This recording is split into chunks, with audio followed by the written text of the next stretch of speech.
kasi na resolution seeking the inquiry doon sa pagkamatay ng 3 taong bata doon sa Bybast operation. So, ano ba yun? Committee on Public Order na pamumunuan ni Senator Bato de la Rosa na hawak ng inquiry, ma'am? Malamang yun yung magiging primary committee na re-referan nung resolution ko tungkol kay Micah Ulpina.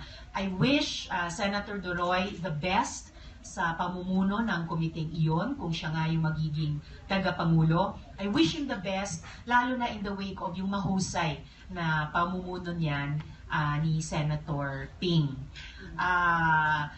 Sabi ko na rin dati na magiging challenging kasi I'm sure patuloy na may mga ihahaing resolution for inquiry into